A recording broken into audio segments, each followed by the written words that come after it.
Amidst the vastness of the burning desert, the voice of God called to Moses from the midst of the flames, filling the air with a holy resonance.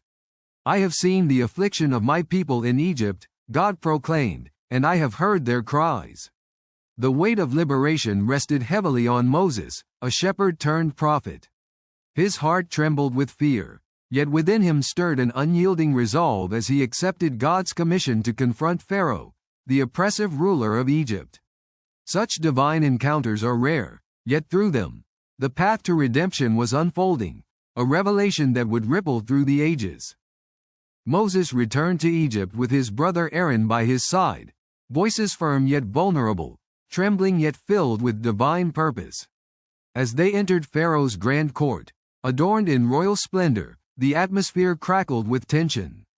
They spoke the words commanded by the Lord, "Let my people go, that they may hold a feast to me in the wilderness." The response was a cold, unyielding proclamation from Pharaoh, dismissing them with disdain. "Who is the Lord that I should obey him?" His arrogance stirred a storm in the heavens, setting in motion a series of confrontations that would stretch the resolve of all involved. Yet, even as hope was met with scorn, God's promise embedded itself in Moses' heart. "I will harden Pharaoh's heart, and multiply my signs and my wonders in the land of Egypt." With this divine assurance, Moses' journey moved forward, igniting a flame that would challenge not only a tyrant but the very fabric of oppressive belief, symbolizing God's claim over a people suffering under desolation. Little did they know, this confrontation was more than a battle for freedom. It was the unfolding of divine prophecy and the catalyst for a covenant that would forever change their lineage. In a moment that would haunt the Egyptians, the Nile, the lifeblood of their civilization, transformed. As Aaron raised his staff, the waters became crimson, flowing with the death of something once sustaining. The fish perished, and the stench filled the air, darkening the hearts of the people. The river, revered as a god, became a testament to God's authority against false idols. With this act, God signaled an end to complacency, a wake-up call for the Egyptians, who would become witnesses to their own impending devastation. Conflicted, Pharaoh summoned his magicians, who replicated the miracle with their arts, their dark magic offering a momentary sense of control amidst chaos. But as the bloody Nile persisted, even their powers could not stem the tide of horror that enveloped the land. It was then that the truth began to dawn. No facade of power could rival the God who commanded creation. Pharaoh's heart hardened further, and his defiance revealed a tragic truth. The human heart can grow callous even in the face of divine signs. It reflects the fragility of faith amidst the comforts of worldly authority. The despair of the people deepened, cries for mercy echoing through every home, yet Pharaoh remained unmoved. This set the stage for greater manifestations of God's power, each plague serving as a divine challenge to Egyptian sovereignty and belief systems. God had not only declared war on physical oppression but also on the spiritual blindness that led his people astray. With each passing moment, the hope of liberation grew, suspended between the womb of faith and the weight of human obstinacy. At God's proclamation, millions of frogs swarmed through Egypt, transforming homes and workplaces into scenes of chaos. They filled the bedrooms of Pharaoh, crowding the royal chambers, and nobody could escape the inundation. This bizarre, unsettling miracle shone a light on the futility of resisting divine will. As the frogs rendered every Egyptian ritual unclean, they became living reminders of God's supernatural authority. In their presence, even the mightiest of kings found himself humbled, drenched in an embarrassing crisis of faith, as the very fabric of normal life unraveled. In desperation, Pharaoh summoned Moses and Aaron once more, seeking relief from his plight. "Pray to the Lord to take away the frogs," he begged, showing undeniable signs of weakness as his power began to slip away. Yet, as soon as the frogs were removed, Pharaoh's demeanor shifted back to pride. With an indignant heart, he hardened himself once again, a painful reflection of humanity's propensity to forget the divine assistance in times of need.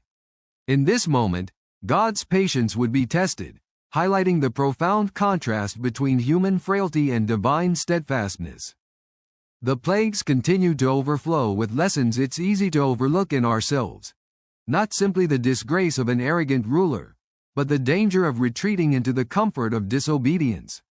The divine intervention was palpable, with God showing his people through these tangible horrors that he demands acknowledgement and reverence.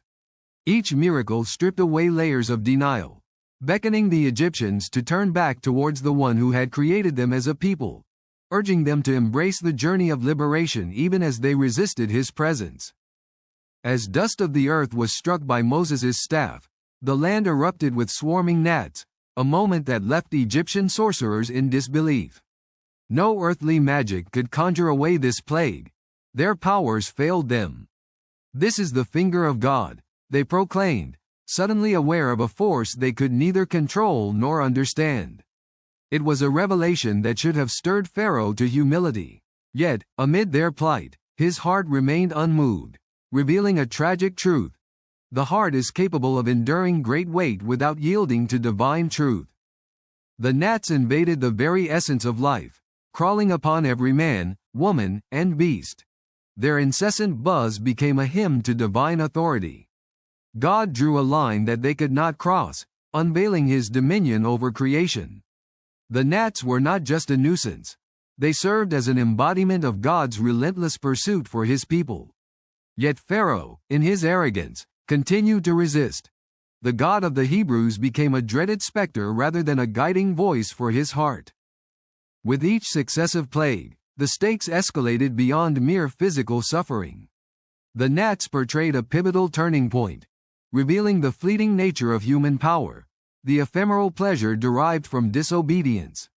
Experience teaches us that God's call is not merely an invitation but a summons to transformation. Each plague chipped away the crust of Pharaoh's hardened heart, challenging him to recognize the futility of his defiance while offering the hope of redemption in the midst of devastation if he would only relent.